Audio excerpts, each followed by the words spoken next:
You're listening to Change Your POV Podcast, episode 64.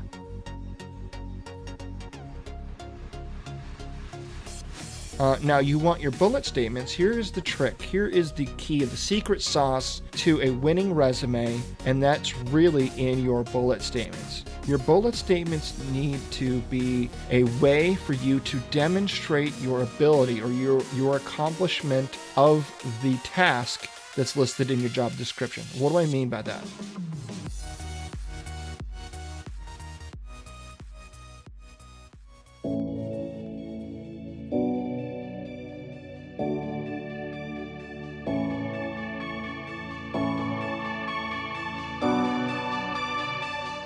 Welcome to Change Your POV Podcast, helping you navigate transitions in your life like entering and exiting college or the military, changing jobs or careers, and providing you with the coaching and mentorship needed to help you advance in your personal or professional life. Sometimes all you need is to change your point of view. Now, here's your host, Eddie Lazary.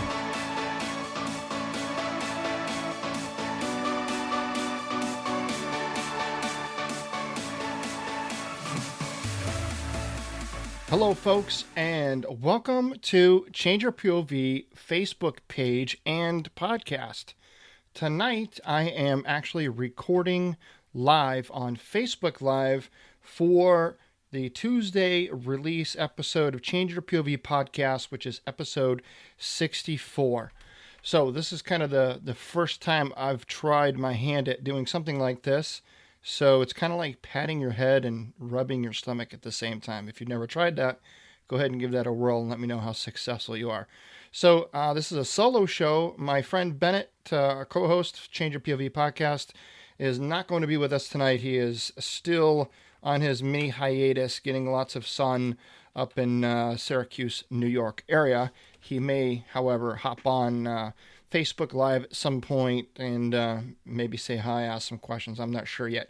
So today's episode, we are talking about the continuation of the 7-day resume. We're going to be discussing Lesson 4 bullet statements that all have to do with your resume.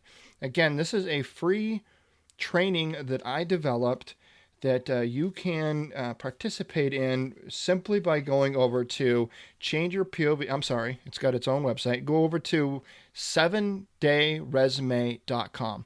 7dayresume.com. There'll be a short video there where you can watch, kind of explains what it is.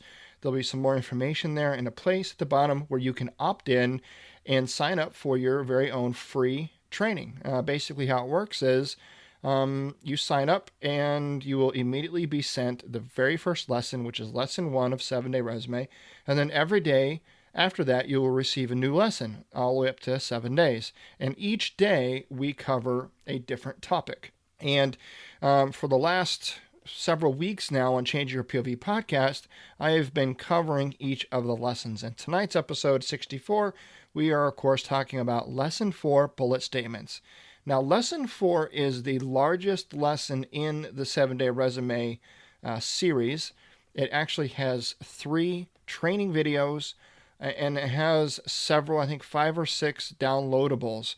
A lot of what we're going to talk about tonight will be available in that training in a downloadable form. It's either going to be, I got some PDF downloadables, and then there is also some Excel spreadsheet downloadables, and then I also provided also in Google Sheets format if you prefer that.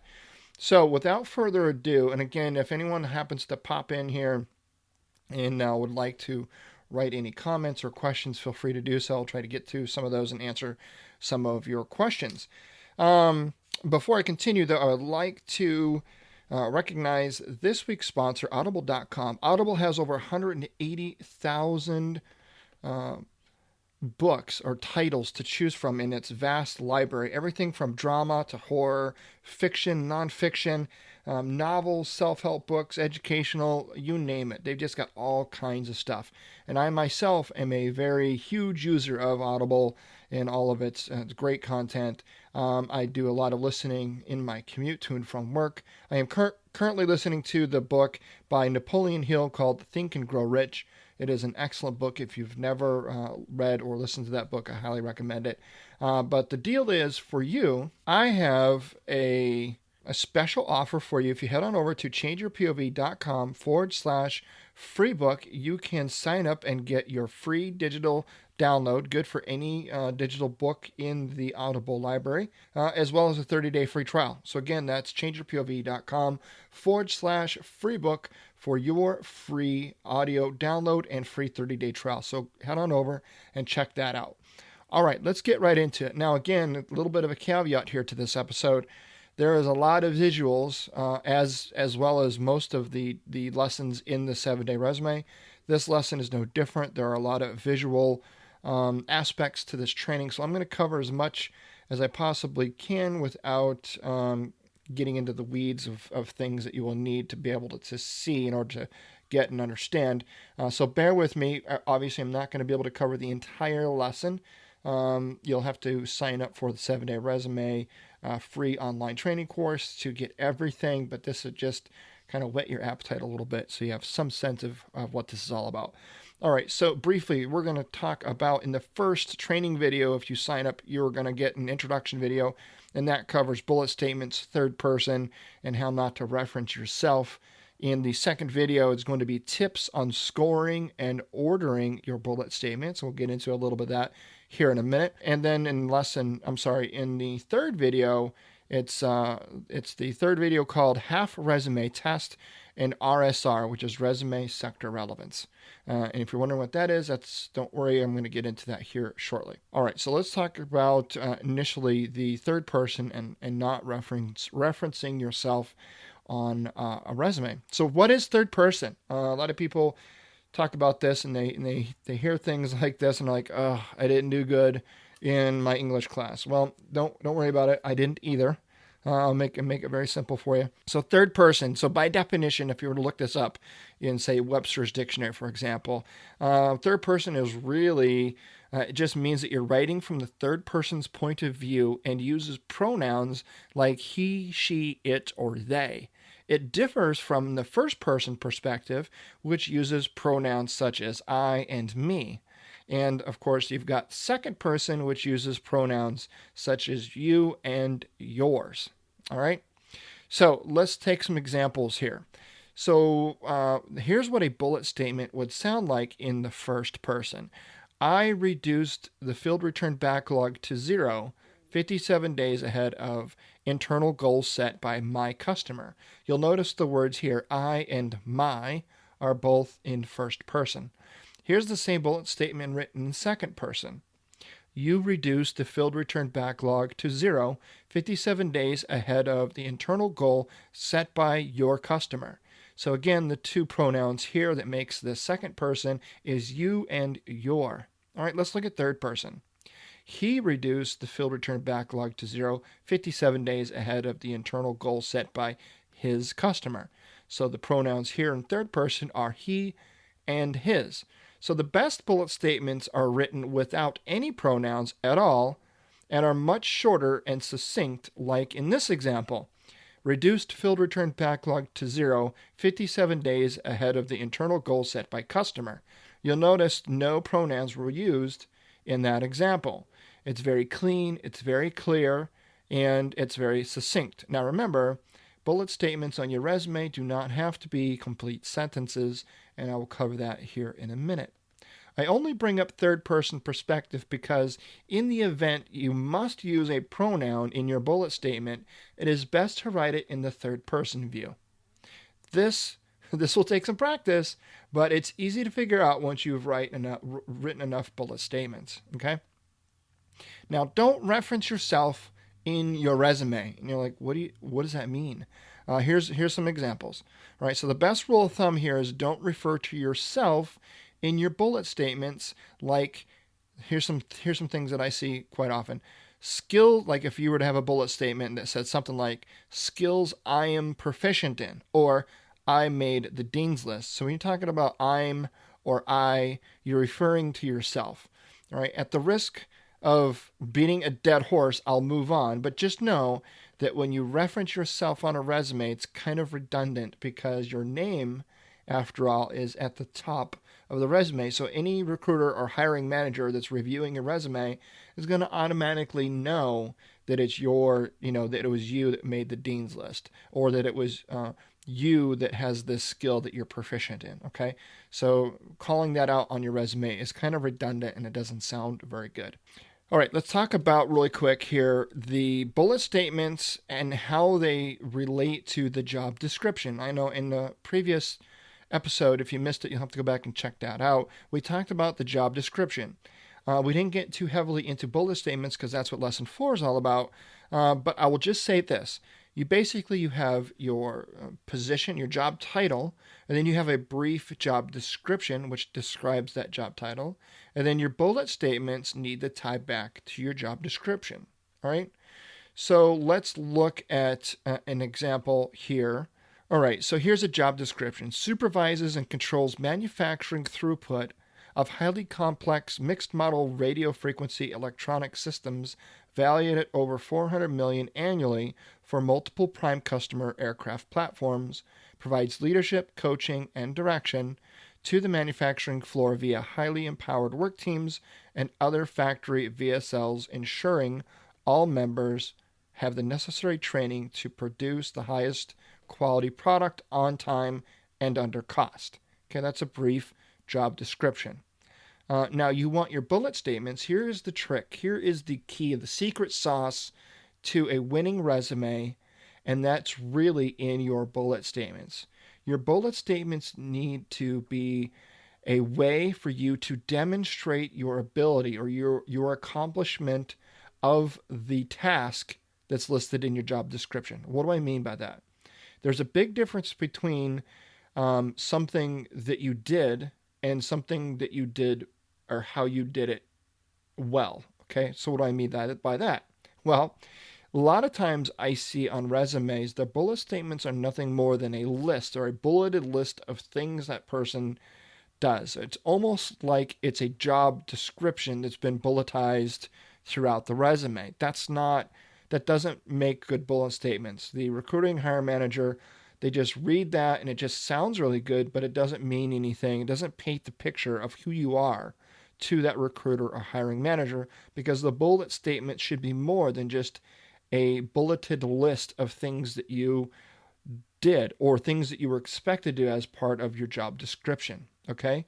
Your bullet statements should demonstrate how well you performed those items in your job description. So back to this example, I read you that job description. Now let's look at bullet statement. Noted on performance review as strongest performer out of over 150 by factory manager. Okay, so that tells or explains to the recruiter or hiring manager how well that job description was performed. Here's another one.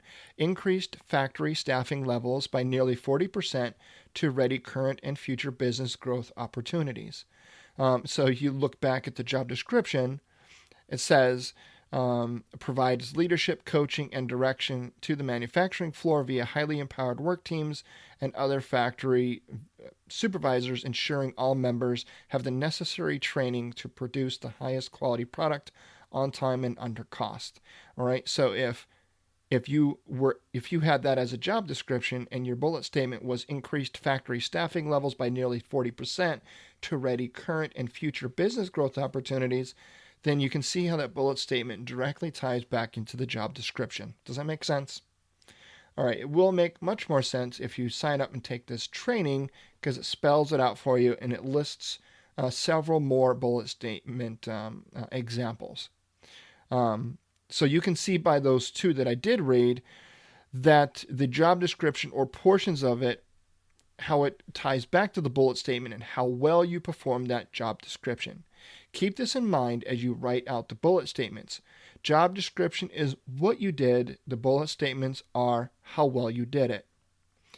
All right, and the next thing we're going to talk about here is bullet statement tips. Now, I have it downloadable. It's actually a Google Sheet. It's a downloadable version. I think it's in PDF as well. You can download it and you can print it out and have it just for yourself. And it's I've got 10 bullet statement tips that I discuss that will help you if you know you need to write good bullet statements, and if you're trying to craft your resume, you know you need good bullet statements, but you don't really know kind of where to start, then check out this list of 10 tips for writing good bullet statements, and it will help you guide your path as you craft good bullet statements.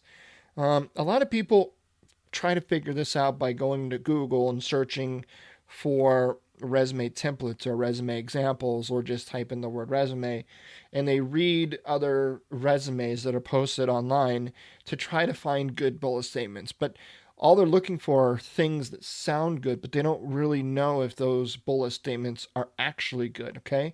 Because what sounds good may not actually be good. Does that make sense? So here is at least 10 ways that when you read a bullet statement, you'll be able to know whether or not it's an actual good bullet statement. And again, there's 10 here, but I'm only going to cover the first 4. If you want to get the rest of them, you'll sign up for the course, and you can get that all free of charge. No strings attached whatsoever. All right. Here's the first one. Do not include I or my when writing your bullets.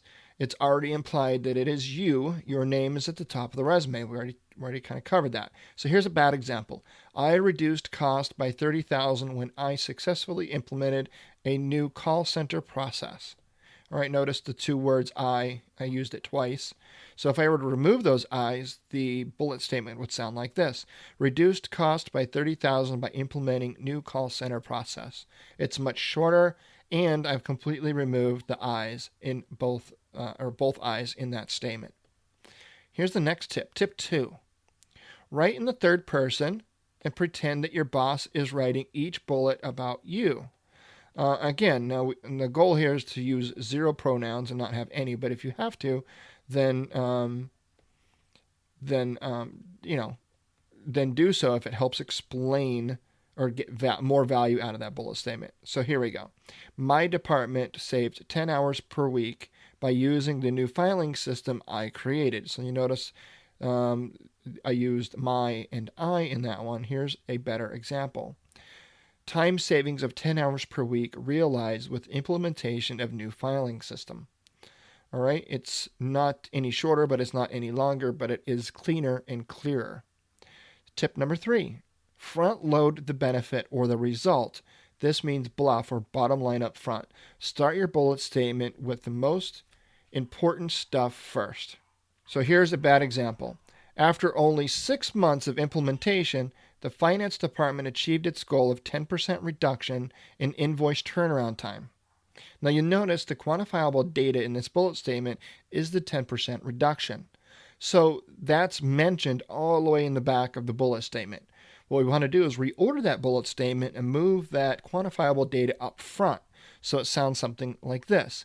Exceeded goal of 10%, invoicing turnaround time in less than 6 months.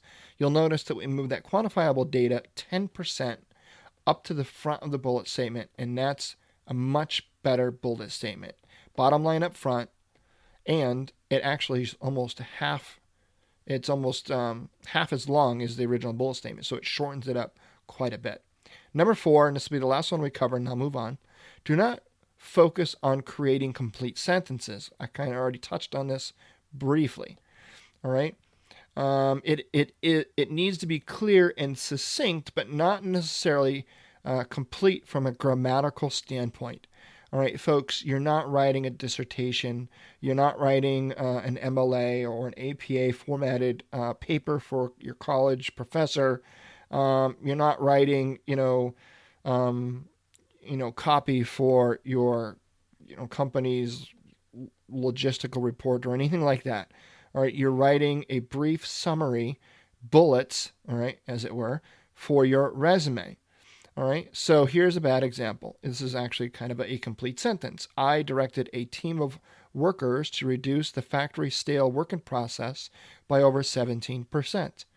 All right, there's a lot of filler words in here to make this a complete sentence, like I and a and of workers and the. All right, so if I were to take all those out and I were to shorten that up, it would sound like this. Directed team to reduce factory stale WIP by over 17%. All right, now you notice that 17% is in the back, that quantifiable data, and I can even improve that even further and move that to the front. So you see how it's basically taking the same data, the same information, and rearranging it and taking out words and adding a few more to kind of craft the bullet statement. So I call it crafting. It's almost like painting a picture. You kind of paint it layers and you add different colors and you blend things and shade things, and it ends up being something recognizable. And that's really what you're doing with your resume. Okay. So those are 4 tips that you can use right now to help you achieve a better bullet statement. If you want to get the other ones, then sign up for the course and you can get all 10 examples plus a hell of a lot more. All right, now we're going to talk about bullet statement scoring. And you were like, what is that all about? I've never even heard of such a thing. So basically, I have identified 5 things that you can run your bullet statements basically through the paces to identify or to give them some type of score, so you have an idea of how good or how, I won't say bad, but okay, how good versus how much improvement you need to make on your bullet statements. Because let's face it, folks, not every bullet statement is created equally. Not every bullet statement is going to be as good as the next, right? If you've got 20, 25, 30 bullet statements on your resume, they are not all going to be the best bullet statement. Some are going to be better than others. The question becomes, how do you know which ones are better than others? So here are 5 ways that you can measure or gauge those bullet statements. The 5 categories are quantifiable metadata, and bear with me for a minute. I will get into the description of each of these here in a minute. So the first one, quantifiable metadata. The next one is front-loaded. The next one is third person or no person, which means no pronouns. The next one is one line. And finally, it's relevant to the job description. All right, so let's take each one here. Quantifiable metadata. This is the data found in your bullet statement that can be measured, weighed, or has some definitive value. This can be currency like dollars found in a budget, or plans, or accounts. It can be percentages to demonstrate an increase or decrease, or current state.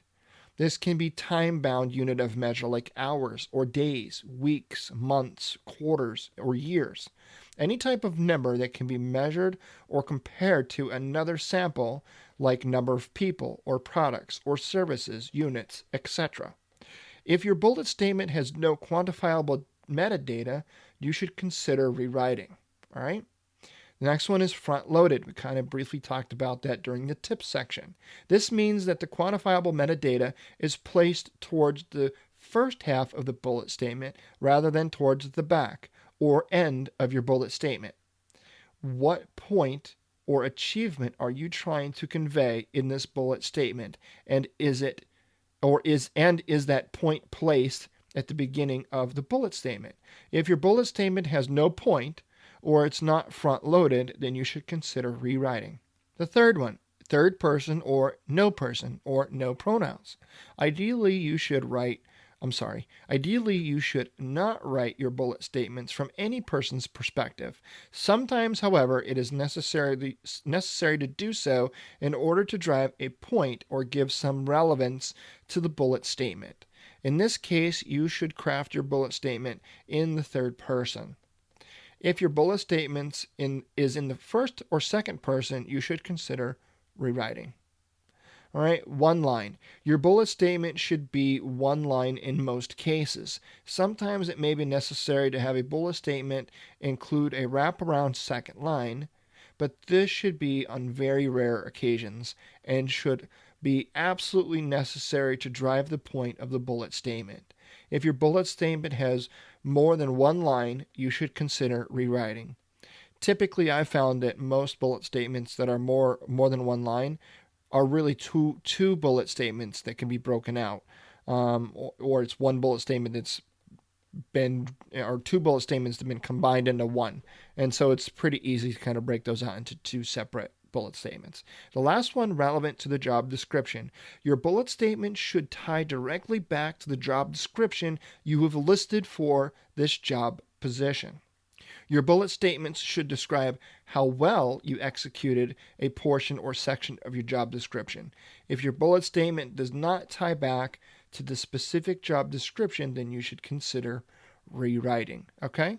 And so there's a downloadable Excel spreadsheet, and it's also in Google Sheets that you can download, where you have a spot on the sheet to input your job description. It's got each of the 5 ranking structures, and as you grade your bullet statement, you're going to give each of those 5 criteria either a 1 or a 0. 1 meaning yes, 0 meaning no. So as you go through and score your bullet statements, the highest score each bullet statement could achieve is 5, and the lowest that it can achieve, of course, is 0. And 5 is being the highest. So 5s, you want to use these bullet statements most often, and you want to use them as your first bullet statements underneath your job description. Your bullet statements that score a 4, those are good bullet statements and that fits well under your number 5s. Your number 3s are considered medium. Those are average bullet statements. They're good to fill with if you run out of 4s and 5s. Your bullet statements that are 2, that's medium to low, you should consider rewriting to gain more points before you use. And if you score a 1 or 0, those are the lowest. Those are poor statements and should not be used on the resume until rewritten. All right? Here's some examples. I've got 5 bullet statements here, and I've graded them. So let's look at the top one. Maintained monthly budget of $30,000 for the maintenance of 18 facilities and provided cost variance analysis. Now you can see here that there's quantifiable metadata. We've got a figure of 30,000, and we've also got 18 facilities. And it's front-loaded because the 30,000 is the point I'm making. It's up front. It is not. There's no pronouns here, so I score a 1 in the third or no person view, and it is written on one line on the Excel spreadsheet here that if you had you could see, and it is relevant to the job description. There is a job description listed above. I will spare you from reading that, but just take my word for it. The job description above this meets it. The next bullet statement, created a vehicle training program that successfully trained and licensed over 500 soldiers in 15 different types of vehicles. Now you'll notice that one scores a 4 because it has everything except for it's not front-loaded. The 500 soldiers in 15 different types of vehicles is listed towards the end of that bullet statement. So that bullet statement is not front-loaded. However, there is quantifiable metadata. It's not written in any person. It's one line, but it is relevant to the job description. The next one, I created a company energy conservation program that resulted in 38% reduction in energy costs. So 38% is the metadata. It's towards the end of the bullet statement. And I also used I created a company energy conservation program. So that is going to score a 3. The next one, I successfully managed multiple combat teams while on patrol in Baghdad, Iraq. All right, again, I used I. It does support the job description. However, there's really no quantifiable metadata. All it says is that I successfully managed multiple combat teams. How many is multiple? Nobody really knows, okay? So the quantifiable metadata is missing from that bullet statement. It's not front-loaded, and it's written in the first person, but it is on one line and it is relevant. That's why it gets a number 2 or a score of 2. Last one. I was appointed the Battalion RNE NCOIC in charge with maintaining building and equipment readiness at all times per my instructions given by the battalion commander. Whew, it's a mouthful. All right, so it's written in the first person. That's the first no-go. There's really no quantifiable metadata. That's the second no-go. It's written on 2 lines. That's another no-go. It's not front-loaded.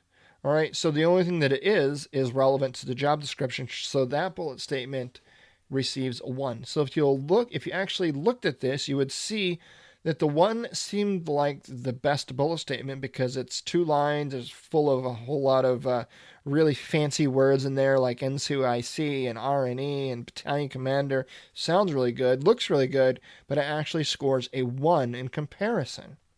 All right, so we got 5 bullet statements here, and now the trick is to order them. That's the next step in this process, is to put them in order. So if you only have 5 bullet statements and each of them, one of them was scored a 5 and the other one, like I have here, the other one was scored a 4, 3, 2, and 1, then you would want to order your bullet statements so the highest scoring bullet statement is towards the top.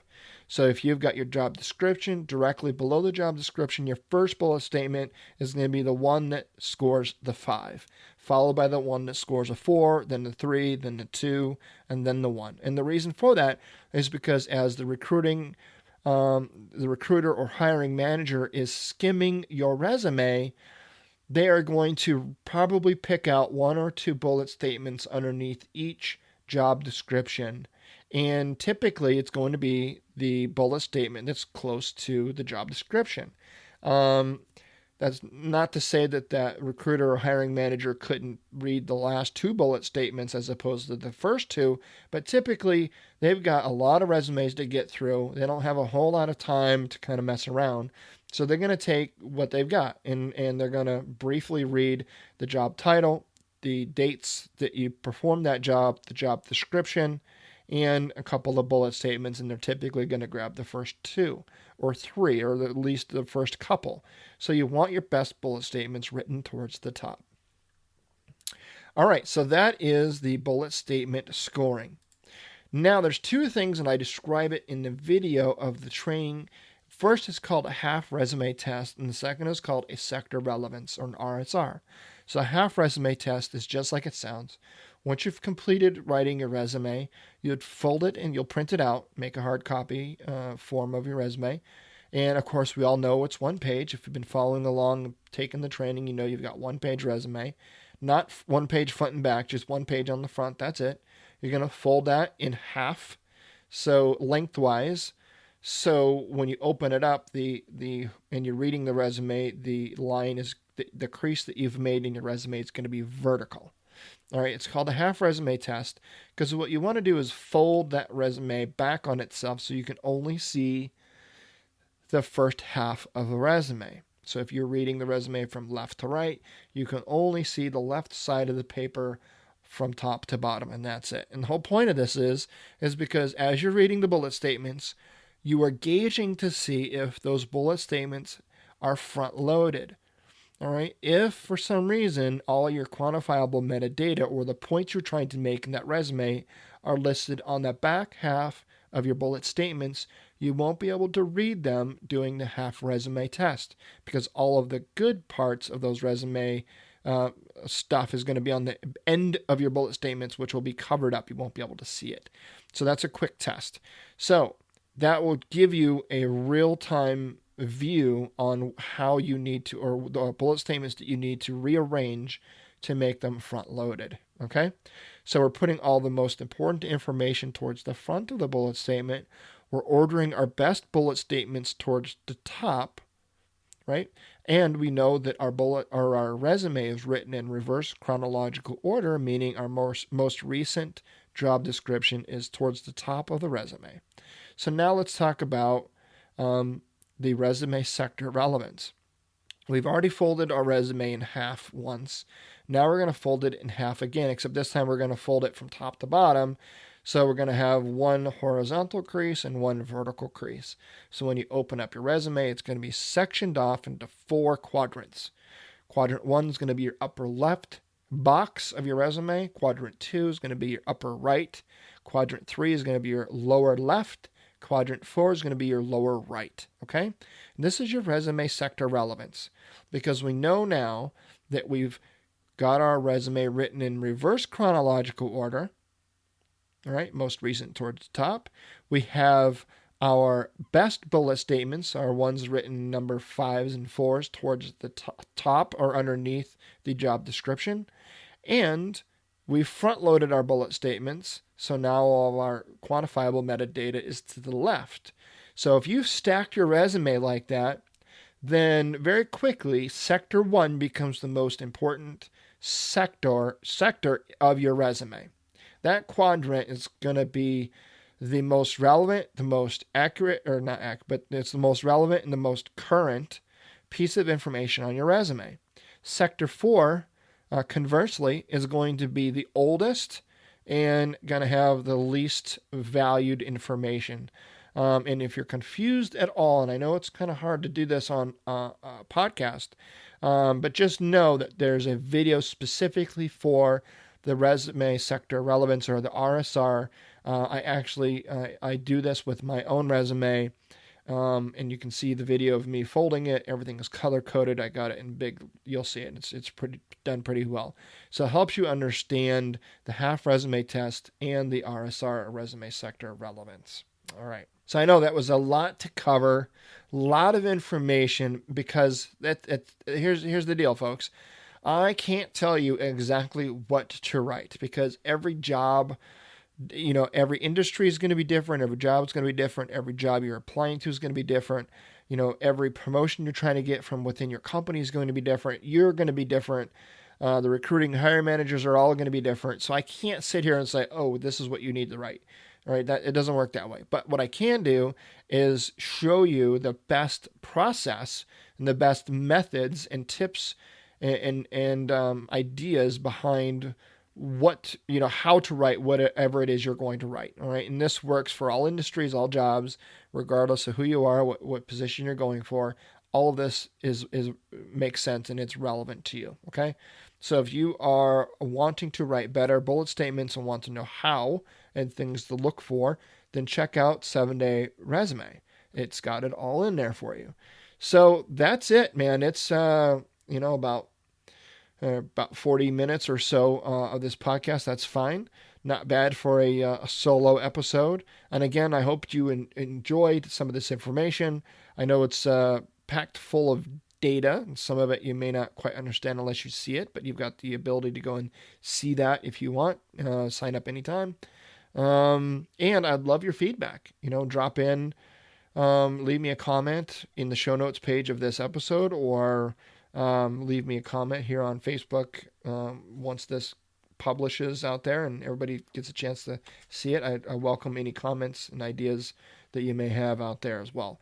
So that's it. Thank you for tuning in to this week's episode of Change Your POV podcast. You can find all of the show notes for this episode, and it's not going to be very robust, because if you want the full show notes, just sign up for the course over at 7-Day Resume and you have it all there. But you can check out a little bit of what we talked about by heading over to changeyourpov.com/episode 64. Never miss an episode. Hit subscribe on your podcast player of choice. We have a lot more great content headed your way. And if you would like to join those of you on the podcast over on the Facebook page, then head on over and check out Change Your POV and be part of the discussion over there. All right, Bennett, I miss you, brother. I look forward to having you back on here pretty soon. That's all I have for this week. Until next time.